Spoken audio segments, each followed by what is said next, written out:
Hello and welcome to the channel. আশা করি তোমরা সবাই ভালো আছো। আজকে এই ভিডিওতে আমরা ডিসকাস করব স্পেশালি দুটো অ্যানাবলিক স্টেরয়েডের ব্যাপারে, সাস্টানন 250 mg এবং টেস্টোস্টেরন ইনহ্যান্থেটের ব্যাপারে। কিন্তু ভিডিও শুরু করার আগে তোমাদের সবাইকে একটা কথা বলে রাখি, চ্যানেলে অলরেডি ইন্ডিভিজুয়ালিভাবে 3টে ভিডিও আপলোড করা আছে কেমন করে আমাদের শরীরে ন্যাচারালি টেস্টোস্টেরন প্রডিউস হয়, সাস্টানন 250 mgর ব্যাপারে এবং টেস্টোস্টেরন ইনহ্যান্থেটের ব্যাপারে। ওইগুলো আগে গিয়ে দেখতে পারো, দিলে এই ভিডিওটা তোমরা আরও ভালো করে বুঝতে পারবে।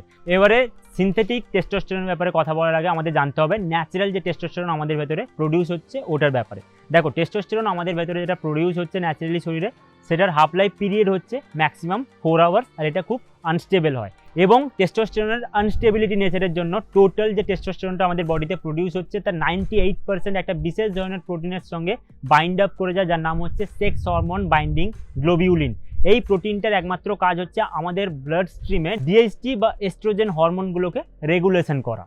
এবং মাত্র আমাদের শরীরে 2% ফ্রি টেস্টোস্টেরন থাকে, যার ফলে আমাদের অ্যানাবলিক এফেক্টগুলো আমরা পাই, যেমন মাসেল বিল্ডিং বা ফ্যাট লস। তো এটাই হচ্ছে একমাত্র কারণ যে টেস্টোস্টেরনের আনস্টেবিলিটি নেচারের জন্য different kind of ester synthetically add করা হয়, যাতে টেস্টোস্টেরনটা আমাদের বডিতে ফ্রিলি ব্লাড স্ট্রিমে অনেকক্ষণ অ্যাক্টিভ ফর্মে থাকতে পারে, যাতে আমাদের মাসেল বিল্ডিং বা ফ্যাট লস আমরা সহজে করতে পারি। তো এবারে চলে আসি সাস্টাননের ব্যাপারে। দেখো, সাস্টানন আমাদের মার্কেটে বেসিক্যালি দুটো ফর্মে অ্যাভেলেবেল, 100 mg আর 250 mg। সাস্টানন হচ্ছে basically blend of testosterone ester, মানে ডিফারেন্ট মিক্সচার থাকে এর মধ্যে টেস্টোস্টেরন এস্টারগুলোতে। 100 mg কিন্তু বেসিক্যালি মাসেল বিল্ডিং পারপাসে ইউজ হয় না, 250 mgটা ইউজ হয়, কারণ 100 mgতে 3টে শর্ট চেন এস্টার থাকে। টেস্টোস্টেরন প্রোপায়োনেটের হাফ লাইফ পিরিয়ড হচ্ছে 24 আওয়ার্স, টেস্টোস্টেরন ফিনিলপ্রোপায়োনেটের হচ্ছে 4 to 5 days, আর টেস্টোস্টেরন আইসোক্যাপ্রয়েট যার হাফ লাইফ হচ্ছে 2 to 3 days। বাট যেটা 250 mg 100 mgর যে এস্টার্সগুলো আছে এগুলো সবগুলোই প্রেজেন্ট থাকে, বাট তাতে একটা লং চেন এস্টার অ্যাড করা থাকে, সেটা হচ্ছে টেস্টোস্টেরন ডেকানয়েট, যার হাফ লাইফ পিরিয়ড হচ্ছে 15 days। এবার চলে আসছে টেস্টোস্টেরন ইনহ্যান্থেটের ব্যাপারে। এটার মধ্যে একটাই লং চেন এস্টার থাকে, সেটার হাফ লাইফ পিরিয়ড হচ্ছে 7 to 8 days। তো এবারে এই দুটো অ্যানাবলিক স্টেরয়েডের মধ্যে ডিফারেন্সটা কি? একটার মধ্যে হচ্ছে মাল্টিপল শর্ট চেন এস্টার্স আছে, আর একটার মধ্যে একটাই লং চেন এস্টার্স আছে।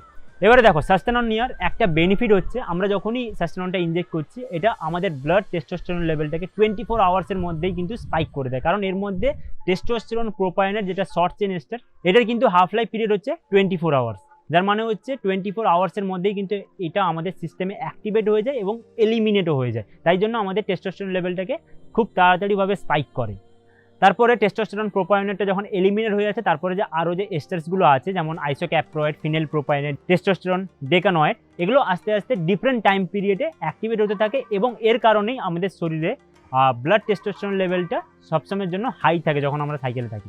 কিন্তু আমাদের যেটা টেস্টোস্টেরন ইনহ্যান্থেট, এক্ষেত্রে কিন্তু এটা হয় না, এটা হচ্ছে গ্র্যাজুয়ালিভাবে ইনক্রিজ করে, কারণ এটা যেহেতু একটাই লং চেন এস্টার্স আছে, এটা আস্তে আস্তে আমাদের সিস্টেমে অ্যাক্টিভেট হয় বা গ্র্যাজুয়ালি আমাদের টেস্টোস্টেরন লেভেলটাকে ইনক্রিজ করে। তো এবারে দেখো, সাস্টানন 100 mgটাকে বডি বিল্ডিং পারপাসে কেন ইউজ করা হয় না, আর 250 mgটাকে কেন ইউজ করা হয়? দেখো, 100 mgতে কি হয়, 3টেই কিন্তু শর্ট চেন এস্টার্স আছে।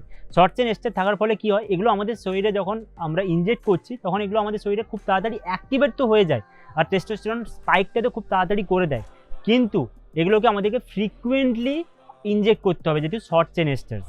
আর সাস্টানন যেটা 250 mg, ওটাতে যেহেতু একটা লং চেন এস্টার্স আছে, মানে যেটা টেস্টোস্টেরন ডেকানয়েট, 15 days অবধি আমাদের শরীরে এটা কিন্তু থাকে, তারপরে এলিমিনেট হয়। তার মানে 250 mg নিলে আমাদের কিন্তু ফ্রিকুয়েন্টলি ইনজেক্ট করতে হবে না। আর একটা ডিসঅ্যাডভান্টেজ হচ্ছে শর্ট চেন এস্টার্সগুলোর, এগুলো যেহেতু আমাদের শরীরে খুব তাড়াতাড়ি র্যাপিডলি ব্লাড টেস্টোস্টেরনটাকে স্পাইক করে দেয়, সেরকমভাবে আমাদের এস্ট্রোজেন মানে অ্যারোমাটাইজেশন সাইড এফেক্টগুলোকে কিন্তু বাড়িয়ে দেয়। মানে হচ্ছে আমাদের শরীরে যখনই টেস্টোস্টেরন লেভেলটা খুব তাড়াতাড়ি বাড়বে, সেরকমভাবে আমাদের যে শরীরে অ্যারোমাটেজ সেলগুলো আছে ওগুলোও কিন্তু অ্যাক্টিভেট হতে থাকবে, কারণ এক্সেস টেস্টোস্টেরনগুলোকে ওগুলো এস্ট্রোজেনে কনভার্ট করে দেয়। আর আমাদের শরীরে টেস্টোস্টেরন আর এস্ট্রোজেন এই দুটোর কিন্তু ব্যালেন্স খুবই দরকার, নাহলে ছেলেদের মধ্যে স্পেশালি ইরেকটাইল ডিসফাংশন প্রবলেমও আসতে পারে।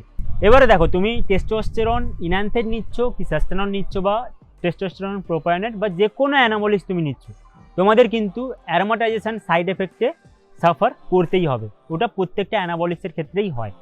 তোমরা যখন 2 weeks অ্যানাবলিক্সের উপরে থাকবে, মানে অন সাইকেল থাকবে 2 weeks, তারপর থেকেই কিন্তু এস্ট্রোজেনিক সাইড এফেক্টসগুলো তোমরা দেখতে পেয়ে যাবে। তো তাই জন্য অন সাইকেল থাকাকালীন তোমাদের পার্সোনাল কোচ বা ডক্টরের সঙ্গে কনসাল্ট করবে, যে মেডিসিনগুলো ইউজ করা হয়, বেসিক্যালি এস্ট্রোজেন ব্লকার যেগুলো, ওইগুলো ইউজ করতে হয় যাতে অন সাইকেল থাকাকালীনও তোমাদের টেস্টোস্টেরনের যে সাইড এফেক্টগুলো ওগুলোতে যেন সাফার না করতে হয়, বা এস্ট্রোজেনের যে লেভেলটা যতটা পারা যায় শরীরে যাতে কম রাখা যায়।